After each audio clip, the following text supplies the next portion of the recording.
Welcome to the final episode of Transpac Onboard for the 2025 race. This year we have seen incredible sailing, challenging conditions, and for one of our correspondent boats, a historic finish. Alli Bell aboard Restless, her Cal 40, has become the first female skipper to win the Transpac overall. After over 8 days at sea, she had friends and family come meet her at the dock to celebrate, and we were there too to get her initial reaction, crossing that line and realizing that she had won. We won our division. We won overall.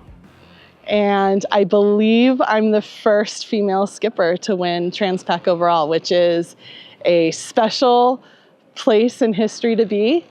And I hope that everybody who has a dream about doing something big that they think maybe is too big, because there's a lot of people with a lot of resources and opportunities that they don't get, that they can take a look at me and think, if she can do it, I can do it.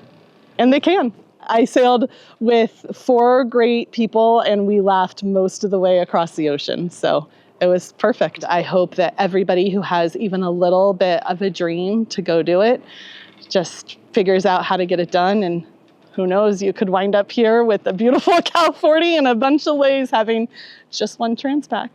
It's such a phenomenal result, not just because Alli's the first female skipper to do it, but also because she was sailing a Cal 40 with friends and family. And I think in today's sailing world, we think of a lot of these big races as being won by the biggest boat with the longest LOA and the biggest budget. And Alli and her team have really proved that you don't need all of that to do really well in these races and have a phenomenal time. I think that's one of the things that makes the Transpac quite special, and the Cal 40 was designed for this race and these conditions. So the fact that it's still doing so well all these years later, 50 years after it was originally designed, is just a testament to that boat and its staying power, and also to Alli and her crew. So our biggest congratulations to them.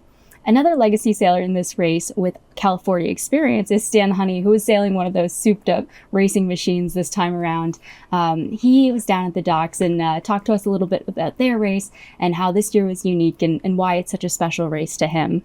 My first Transpac was 50 years ago on the L50 Sumatra, sailing with a bunch of the Bell family, Alli Bell's uncles and grandfather, etc. And I think the thing that makes Transpac so special is it's one of the most pleasant races to sail for its entire length compared to many of the other long ocean races. And it's also one of the most tactically challenging. That in spite of the fact that Transpacs tend to be similar one to another, you have to get it exactly right to do well. And that's a real challenge, and rounding any high pressure area, and especially the Transpac. It was a fabulous trip. It was very complicated by an upper level low that created a surface area of light wind that came down across the course. We made the very difficult decision to cross it.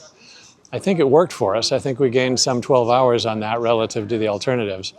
But it was a very challenging decision to make, and it was very challenging to pull it off. But thankfully, I think it worked. Lucky won this year's Barn Door Trophy for line honors, or the first boat to arrive in Hawaii. They did it in just 5 days, 23 hours, and 21 minutes, which is blazing fast. But then you have to correct that time and add in a 9-hour time penalty for a sail setup that wasn't compliant with their ORR rating. And so ultimately they finished in second in the Bosun's Locker Yanmar division. Let's go over to Ava now, who sailed aboard Convexity Squared and did the Transpac as her first offshore race. She had a really experienced team to back her up out there, but she came to the race with a different perspective than somebody who had done thousands and thousands of offshore miles before. So let's hear what she had to say about the experience and what advice she would give to other people looking to do the Transpac for the first time. It's a really amazing experience. I got to sail one of the most amazing oceans in the world with a really unique crew on a fast and cool boat. So I would say it was a really incredible experience. I'm really grateful for the opportunity to have been able to participate and really excited to explore Hawaii. I would say if someone was on the fence about doing the Transpac, I would say it's a once-in-a-lifetime opportunity. It's a really beautiful stretch of water.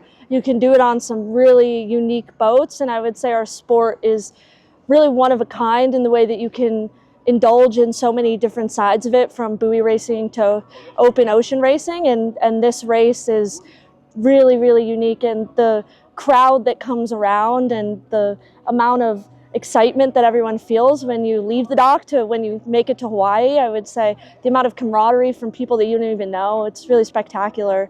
And it's a really cool experience to be able to see the world in that point of view. So if you have the opportunity, YOLO, I would say take it. It's not something that I think a lot of people would regret.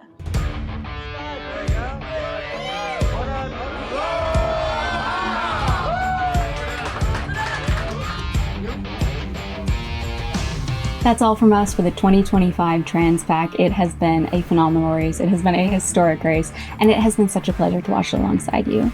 We're hoping that next time, instead of watching, you will be out there on the course in 2027. But if not, follow us along right back here for more Transpac on board.